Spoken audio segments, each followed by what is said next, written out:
Hey, what is going on, guys? My name is Chris, your YouTube channel, Longster Born Bob for Theme Parks, and welcome to another Theme Park Newsroom update. Now, this one is from SeaWorld Orlando, where we finally have released leaked plans for a 2020 launch coaster, but it isn't what people expected to think. Now, of course, we were originally saying it's going to be a bigger and better version of Wave Breaker, so we were sort of assuming that family coaster with no inversions, a couple of launches, and sort of like a Wave Breaker style layout across the lagoon. Well, that doesn't seem to be happening right now. Now, I'm going to put an image of a Premier Rides launch coaster called Tigris, which recently opened at Busch Gardens in Tampa, on your screen now. And now, the reason I put an image of Tigris on is because this ride is 100% confirmed, or all but confirmed, to be a Premier Rides launch coaster, not an Intimate. Now, we do have some elements and information that was picked up on the Midway Mayhem video, and also from the Coaster King news article as well. So I've gathered all that information and I've put it into like a little fact file for what we know from the plans for the coaster. So the first launch is backwards, the second launch is forwards, the third launch is backwards, and the fourth launch is forwards. Over that top part, there's a spike at the back, there's a top part straight ahead. So this is going to be a quadruple launch shuttle coaster. I love it. This will already be better than West Coast Racers. So the spike is going to be more of a half loop, so like a fish hook was used to describe its shape, rather than a traditional 90-degree slant. So we could be looking at something like a half pipe type loop, maybe, I don't know.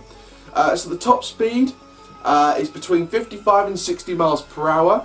There is at least one inversion, and it's looking 99.9% sure it's going to be a Sidewinder, which you can find on Rolling Thunder, OWA, OWA, and Thunderbolt at Luna Park. So traditionally the Zampella Thunderbolt coasters with these Sidewinder elements.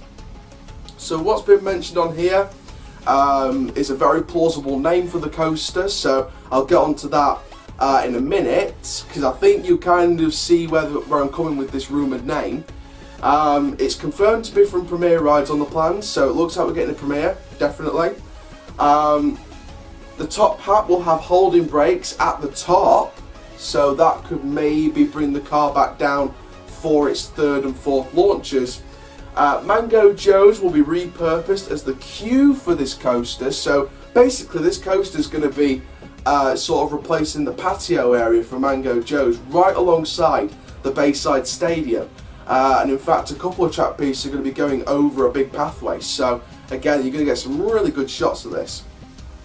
There'll be a track switch onto the launch, so you'll come out of the station, the track will switch and into the launch, which will be sort of to the side of the station.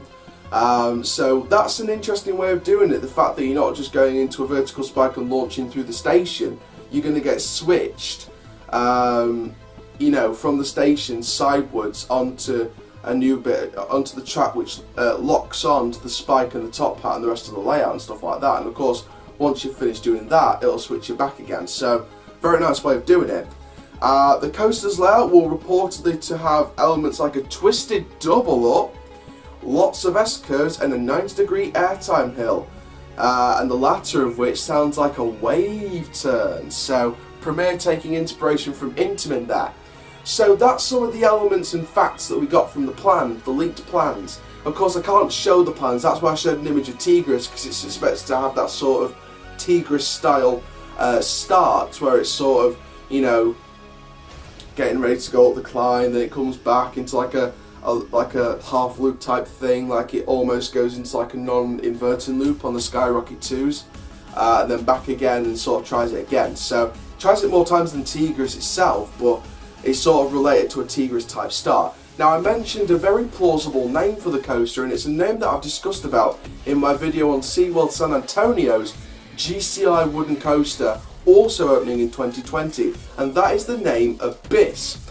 Now, of course, with the fact that this is replacing the patio area for Mango Joe's restaurant and it will run just behind the Bayside Stadium and not use any of the lagoon area, this pretty much confirms that Wild Arctic will not be torn down in favour of this coaster, which fuels my speculation from yesterday's video where I talked about the possibility of Wild Arctic at Orlando and San Diego possibly being replaced by a flying theatre attraction. Of course, San Diego, the rumours were going about that Wild Arctic was going to be replaced, the simulator style cabins were going to be replaced with a 30-metre tall dart ride attraction, rumoured to be around 2021. So maybe San Diego is first, then Orlando's going to sort of look into replacing Wild Arctic with a flying theatre maybe the year after, maybe the same year. Maybe that's their off year from the coaster. Maybe they're going to replace Wild Arctic with a flying theatre for both parks. Maybe San Antonio is going to invest in a flying theatre somewhere else and getting on the action. I've had a really chesty cough today. I'm trying to get these videos out slick and steady.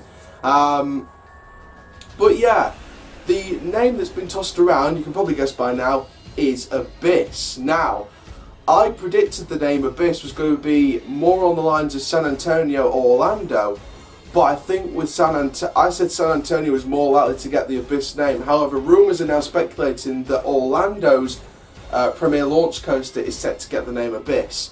Now, of course, with the area replacing Mango Joe's patio area for Mango Joe's restaurant, running alongside the Bayside Stadium, I suggest it's like a dark force beneath the ocean, and it's called the Abyss. So maybe that's the type of name and theme they're going for with this.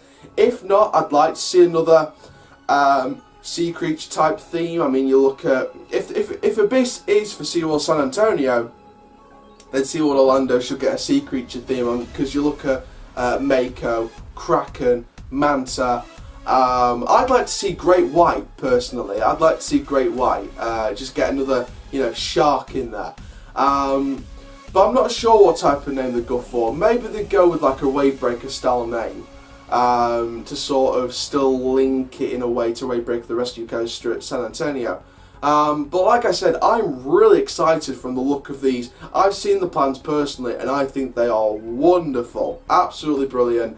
And of course this pretty much confirms that, apart from Sesame Place, which of course they came off a coaster in Oscar's Wacky Taxi last year, so I wasn't really expecting Sesame Place to add a coaster. If it was, it'd be like a junior coaster or something like that, or something quite compact.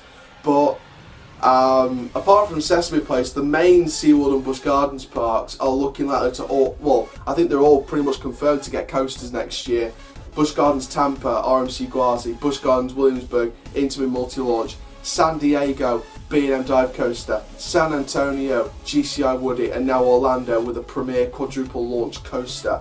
And not a dueling one, thank God, not a dueling one.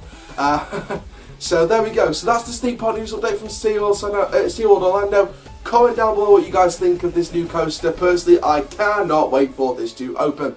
Of course, I am thinking about doing, at the start of next year, before the season opens for 2020, I'm thinking about doing an attraction rundown of all what's coming to the UK, Europe and America for 2020. I'm thinking about doing a video series for that at the start of next year. So comment down below if you'd like to see that. Comment down below your thoughts on this brand new coaster. For now, guys. My name is Coaster Charlie, YouTube channel Donkster Born, built for Theme Park News. Make sure you like, comment, subscribe and click the notification bell so you never miss a video. For now, my name is Aaron Chandler. Keep living the Coaster News, and I'll see you guys in the next video soon. Take care. Have an awesome day.